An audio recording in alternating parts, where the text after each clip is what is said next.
Hello friend, आज हम आपको इतिहास एक परिचय के बारे में बताएंगे, जो कि आपको इतिहास को कितने भागों में बांट के पढ़ा जाता है। कुछ इस तरह से बताएंगे हम आपको, जो कि देख सकते हैं, जो कि इतिहास को प्रागैतिहासिक काल, आद्य ऐतिहासिक काल और ऐतिहासिक काल में बांटा गया है। प्रागैतिहासिक काल को अज्ञात काल से 2500 ईसा पूर्व तक बांटा गया है। आद्य ऐतिहासिक काल को 2500 ईसा पूर्व से 600 ईसा पूर्व तक बांटा गया है। ऐतिहासिक काल में 600 ईसा पूर्व से 1964 ईस्वी तक बांटा गया है।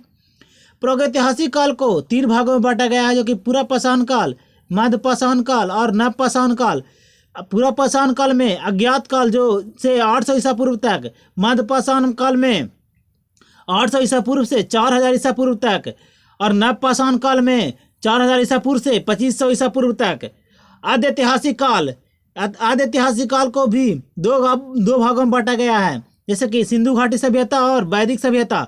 सिंधु घाटी सभ्यता 2500 ईसा पूर्व से 1500 ईसा पूर्व तक, वैदिक सभ्यता 1500 ईसा पूर्व से 600 ईसा पूर्व तक।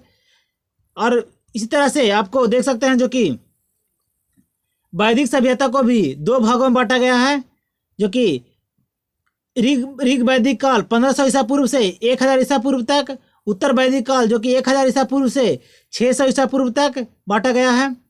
ऐतिहासिक काल को भी कई भागों में बांटा गया है, जो कि 600 ईसा पूर्व से 1964 ईस्वी तक था। ऐतिहासिक काल को भी देखिए, जो कि प्राचीन भारत, मध्यकालीन भारत, आधुनिक विश्व। जो कि प्राचीन भारत को कई भागों में बांटा गया। प्राचीन भारत को कई भागों में बांट के पढ़ा जाता है, जो कि प्राचीन भारत 600 ईसा पूर्व से 712 ईसा पूर्व, 712 ईस्वी। और अब इसमें प्राचीन भारत में महाजन काल, जो कि 6ठी शताब्दी ईसा पूर्व, मगध साम्राज्य 600 ईसा पूर्व से 300 ईसा पूर्व, मौर्य साम्राज्य 323 ईसा पूर्व से 184 ईसा पूर्व एवं संगम काल इसी को कहा जाता है।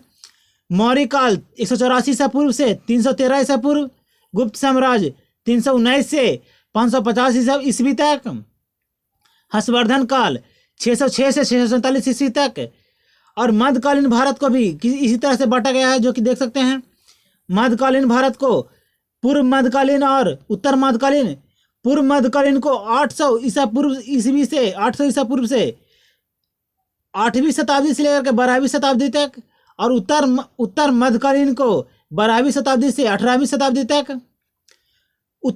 पूर्वी मध्यकालीन में आप देख सकते हैं, जो कि उत्तर भारत में आपको राजपूत, पाल और गुर्जर प्रतिहार के बारे में आपको पढ़ने को मिलेगा। दक्कन के तरफ, दक्कन में चालुक्य, पल्लव और राष्ट्रकूट के बारे में आपको पढ़ने को मिलेगा। दक्षिण भारत में चेर, पांडे, चोल और शाही चोल के बारे में आपको पढ़ने को मिलेगा। और आपको उत्तर मध्यकालीन में उत्तर भारत में आपको दिल्ली सल्तनत, चौहान और मुगल के बारे में पढ़ने को मिलेगा।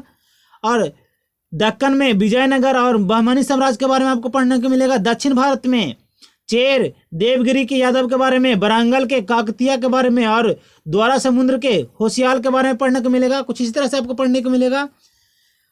आधुनिक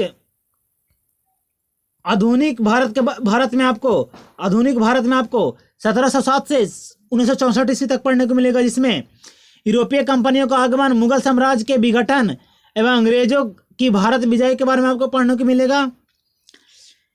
यूरोपीय कंपनियों का आगमन में आपको पुर्तगाली 1498 में, डच 1602 में, अंग्रेज 1608 में, फ्रेंच 1664 ईस्वी में, मुगल साम्राज्य का विघटन एवं उत्तराधिकारी राज्य के बारे में, जैसे कि बंगाल, अवध, हैदराबाद, कर्नाटक के बारे में आपको पढ़ने को मिलेगा।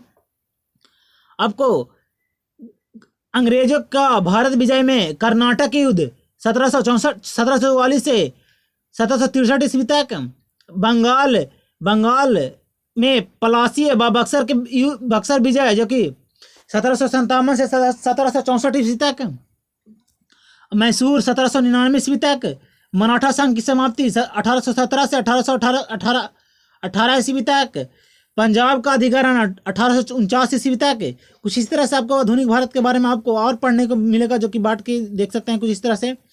दास्ता का बंधुता, जो कि अंग्रेजों द्वारा विभिन्न सामाजिक व आर्थिक व राजनीतिक नीतियों द्वारा भारत का शोषण और प्रक्रिया, 1857 ईस्वी का मुक्ति संग्राम, राष्ट्रवादी जागरण जो कि सामाजिक धार्मिक सुधार राजनीतिक संस्थाओं की स्थापना, भारतीय राष्ट्रीय कांग्रेस की स्थापना जो कि 1885 ईस्वी में, स्वतंत्रता संग्राम की गतिशीलता, कांग्रेस नरम दल से गरम दल की ओर, क्रांतिकारी आंदोलन, गांधी जी के आंदोलन, कुछ इस तरह से आपको पढ़ने को मिलेगा।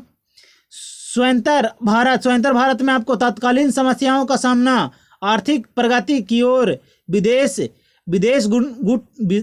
नीति, गुट निरपेक्षता, कुछ इस तरह से आपको पढ़ने को मिलेगा। आधुनिक विश्व में आपको 14वीं शताब्दी से लेकर 1950 ईस्वी तक आपको पढ़ने को मिलेगा, जो कि 14वीं से 16वीं सदी तक आपको पुनः जागरण के बारे में आपको पढ़ने मिलेगा, जिसमें आधुनिक विश्व का इतिहास और धर्म सुधार आंदोलन जो कि और भौगोलिक खोज के अभियान इसमें आपको पढ़ने को मिलेगा। 1750 ईस्वी से 1900 ईस्वी तक आपको औद्योगिक क्रांति इंग्लैंड से प्रारंभ होकर अन्य देशों में प्रसार हुआ था।